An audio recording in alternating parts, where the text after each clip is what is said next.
Today we are going to discuss about different features of imperfect market.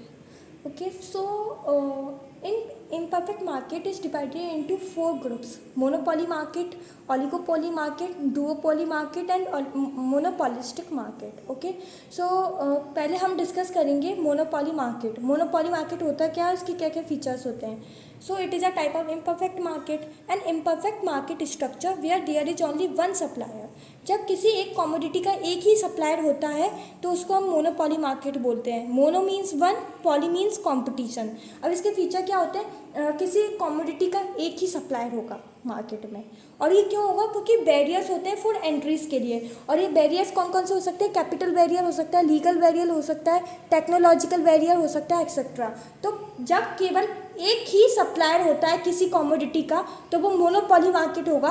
और एक ही supplier क्यों होता है? क्योंकि बैरियर्स होते हैं. किसी दूसरी फर्म की एंट्री के लिए बैरियर्स लगे होते हैं, जिसके कारण जो दूसरा एंटरप्रेन्योर है और दूसरी फर्म है वो एंटर नहीं कर पाती मार्केट में.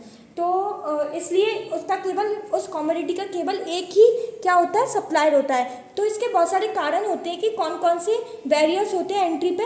या तो कैपिटल बैरियर होगा कि उस फर्म के पास इतना कैपिटल नहीं है कि वो मार्केट में आ पाए. लीगल बैरियर होगा यानी कि रूल्स एंड रेगुलेशन लगे होंगे उस फर्म की एंट्री पे मार्केट के अंदर. टेक्नोलॉजिकल बैरियर होगा कि उस फर्म के पास इतनी अच्छी टेक्नोलॉजी है नहीं कि वो उस मार्केट में खराब हो सके, प्रॉफिट कमा सके. ओके, तो इसलिए केवल एक ही सप्लायर होता है उस कमोडिटी का मोनोपॉली मार्केट में. अब क्या आता है? Next feature is no close substitution. No close substitution का मतलब होता है कि उस गुड का कोई सब्सटीट्यूशन नहीं होता. यानी कि वो एक पार्टिकुलर जो गुड है वो केवल एक ही लौता होता है. दूसरी जो फर्म होती है उनके पास उस कमोडिटी का सब्सटीट्यूशन नहीं होता. चौथा बैरियर होता है प्राइस मेकिंग मार्केट. जो चौथा फीचर होता है मोनोपोली मार्केट का वो होता है ये प्राइस मेकिंग मार्केट होते हैं. जैसे हमने परफेक्ट कंपटीशन में पढ़ा था कि जो फर्म होती थी वो प्राइस टेकर होती थी. यानी कि वो खुद डिसाइड नहीं करती थी कि उनको अपनी कमोडिटी किस प्राइस पर बेचनी है. और उस फर्म की जो प्राइस थी उस जो कमोडिटी थी उसकी जो प्राइस थी वो इंडस्ट्री डिसाइड करती थी. कोई एक पार्टिकुलर फर्म डिसाइड नहीं करता था. लेकिन इस मार्केट में जो फर्म होता है, जो मार्केट होता है वो खुद ही प्राइस डिसाइड करता है. यानी कि जो उस मार्केट के अंदर जो फर्म है जो कि उस कमोडिटी को बेच रही है तो वो फर्म अपने हिसाब से उस कमोडिटी की प्राइस लगा देती है. वो चाहे तो महंगा बेचेगी, वो चाहे तो कुछ भी कीमत में बेच सकती है. ओके, सो प्राइस डिस्क्रिमिनेशन यानी कि उस प्राइस का डिस्क्रिमिनेशन होता है. यानी कि जितनी वैल्यू है उस प्रोडक्ट की, जो असली प्राइस है उससे ज़्यादा प्राइस में ये मोनोपोली मार्केट अपने प्रोडक्ट को बेचते हैं. इसके कारण प्राइस डिस्क्रिमिनेशन होता है. Okay, law of demand is applicable. इसमें लॉ ऑफ डिमांड एप्लीकेबल होता है. और लॉ ऑफ डिमांड क्या होता है? Price is inversely proportional to demand. यानी कि जब प्राइस बढ़ेगी तो डिमांड कम होगी और जब प्राइस कम होगी तो डिमांड बढ़ेगी. तो जो लॉ ऑफ डिमांड है वो एप्लीकेबल होता है मोनोपोली मार्केट में. और इसका एग्जाम्पल क्या हो गया? Indian railway. यानी कि इंडियन रेलवे का कोई और कॉम्पिटिटर नहीं है क्योंकि ये मोनोपोली मार्केट के अंदर आता है. तो इसका कोई भी कॉम्पिटिटर नहीं है. ओके, तो ये था हमारा मोनोपोली मार्केट. अब हम डिस्कस करते हैं डुओपोली मार्केट क्या होते हैं. तो ये होता है an imperfect market structure where there are two major supplier. जब दो मेजर सप्लायर होते हैं तो उनको हम बोलते हैं डुओपोली मार्केट. डुओ माने टू, पॉली माने कॉम्पिटिशन. इसका एग्जाम्पल क्या हो गया? पेप्सी एंड कोक का. ठीक है, यानी कि पेप्सी किस में आता है? डुओपोली मार्केट में आता है.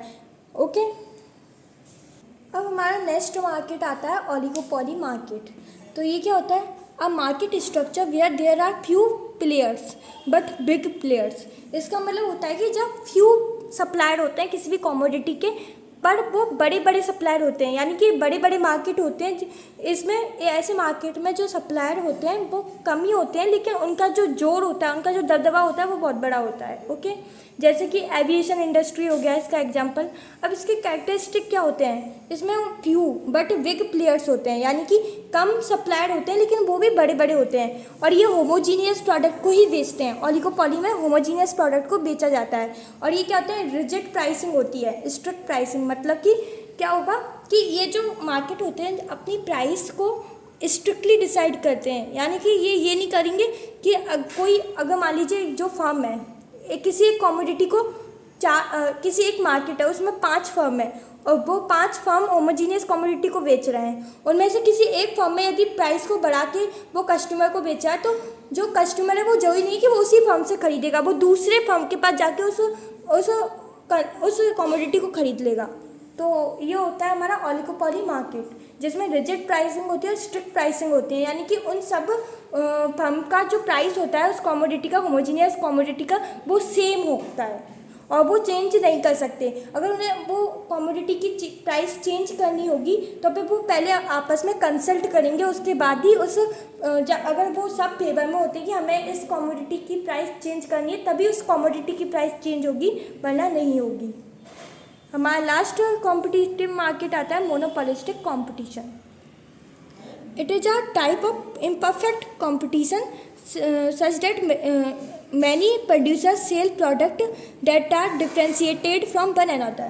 ये इस तरह का इम्परफेक्ट मार्केट होता है जिसमें जो प्रोड्यूसर्स होते हैं ना वो अलग अलग प्रोडक्ट को बेचते हैं, यानी कि उनमें कुछ ना कुछ प्रोडक्ट में डिफ्रेंशिएशन होता है जिसके कारण वो एक दूसरे से डिस्टिंग्विश्ड हो सकते हैं। ठीक है, तो इसमें जो प्रोडक्ट होते हैं वो एक दूसरे से अलग होते हैं और मैनी प्रोड्यूसर्स होते हैं जो कि सेल करते हैं उस प्रोडक्ट को, यानी कि मैनी सेलर्स होते हैं और जो प्रोडक्ट होते हैं वो होमोजीनियस नहीं होते, वो आपस में डिफ्रेंशिएटेड होते हैं। तो ऐसे मार्केट को हम बोलते हैं मोनोपोलिस्टिक मार्केट। इसकी कैरेक्टरिस्टिक क्या होती है? Large number of buyers and sellers होते हैं इसमें जो बायर्स और सेलर्स हैं वो बहुत लार्ज नंबर में होते हैं और इसमें हेट्रोजीनियस गुड होता है।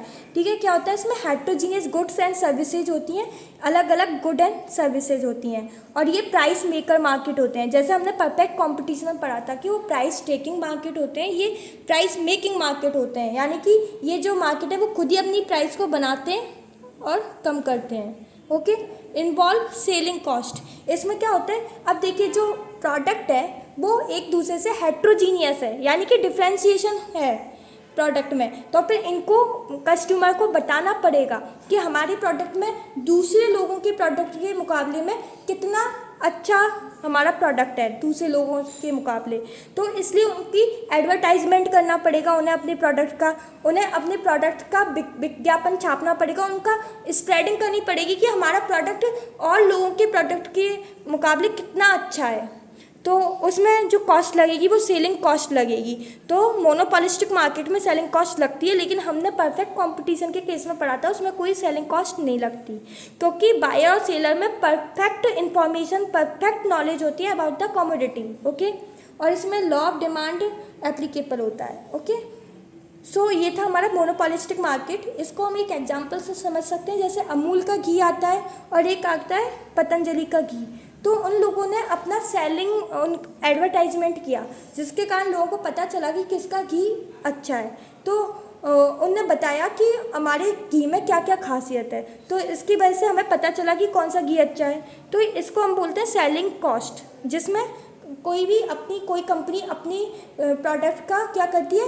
एडवर्टाइजमेंट करती है, क्योंकि कंज्यूमर को पता नहीं होता कि उनका प्रोडक्ट किस तरह से अच्छा है, क्योंकि हर एक फर्म के पास हेट्रोजीनियस गुड्स होते हैं, हेट्रोजीनियस सर्विस होती हैं, तो उनको बताना पड़ता है कंज्यूमर को कि हमारा प्रोडक्ट, हमारी सर्विस और लोगों के मुकाबले कितनी अलग है।